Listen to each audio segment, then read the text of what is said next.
ختم نبوت رتبی کسے کہتے ہیں, ختم نبوت زمانی کسے کہتے ہیں, یہ علمی بات ہے, لیکن میں عوامی لہجے میں انشاءاللہ بچے کے دماغ میں اتار کے چھوڑوں گا. میرے رب نے مجھے طاقت دی, میں سمجھا کے اٹھوں گا. حضرت نانوتوی فرماتے ہیں, میرے پاک پیغمبر کی ایک حدیث ہے, میرے پاک پیغمبر پہ اترنے والی ایک آیت ہے. آیت اور حدیث کو دیکھو, رتبی زمانی ختم نبوت سمجھ آتی ہے. فرماتے ہیں حدیث یہ ہے, رسالت میں آپ نے فرمایا, جامع ترمذی میں روایت موجود ہے, اللہ کے رسول فرماتے ہیں, انی عند اللہ مکتوب خاتم النبیین وان آدم علیہ السلام لمنجدل فی طینتہ.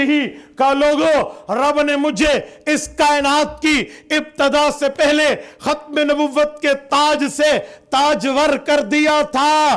وان آدم علیہ السلام لمنجدل فی طینتہ. ابھی حضرت آدم کو رب نے جسمانی وجود نہیں دیا تھا, ان کی مٹی گوندی جا رہی تھی. مجھے ختم نبوت کے تاج دینے کا فیصلہ ہو چکا تھا.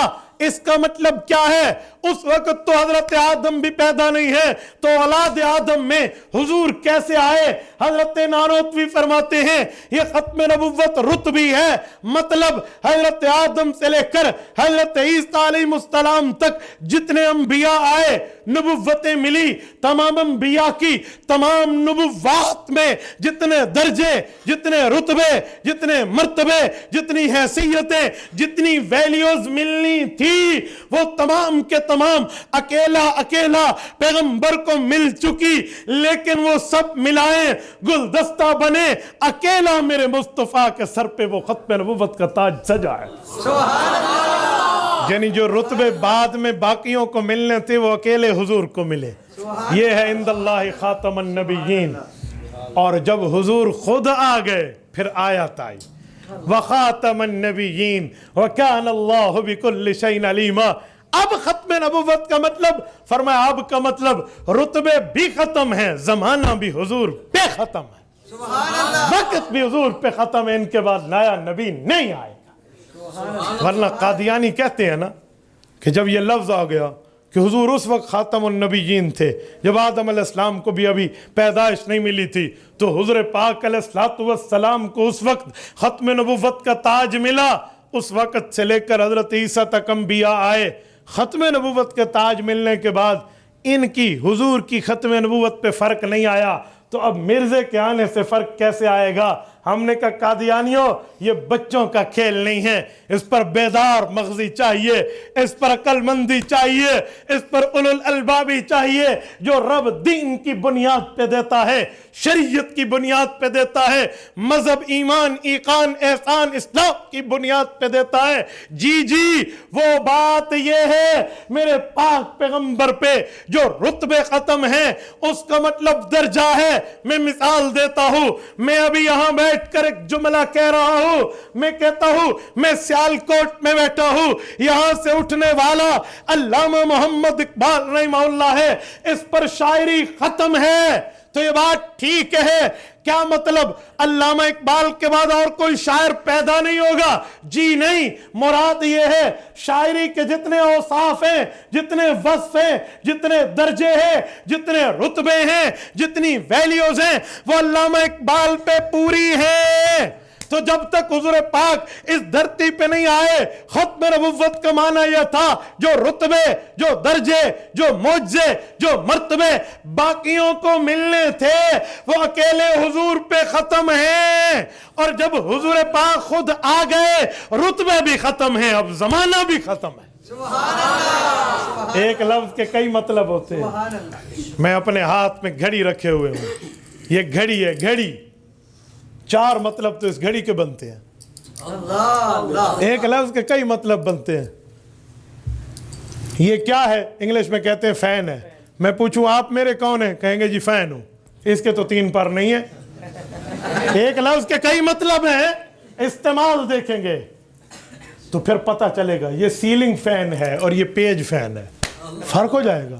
تو بھئی اس گھڑی کے بھی 4 مطلب بنتے ہیں. گھڑی کا ایک مطلب ہے ٹائم پیس, جس پر ہم ٹائم دیکھتے ہیں, گھڑی ہے, گھڑی اتار دو, گھڑی باندھ دو, گھڑی پہ ٹائم دیکھ کر بتاؤ. گھڑی کا ایک معنی کیا ہے؟ میں پوچھتا ہوں حضرت مولانا جب آپ تشریف لے گئے تھے مدینہ طیبہ حضور پاک کے روزے پر آپ گئے تھے، اللہ ہم سب کو لے جائے، اللہ آپ کی برکت سے ہمیں بھی لے جائے، بتائیں کیا وقت تھا؟ مجھے کہنے لگے حضرت بڑی مبارک گھڑی تھی۔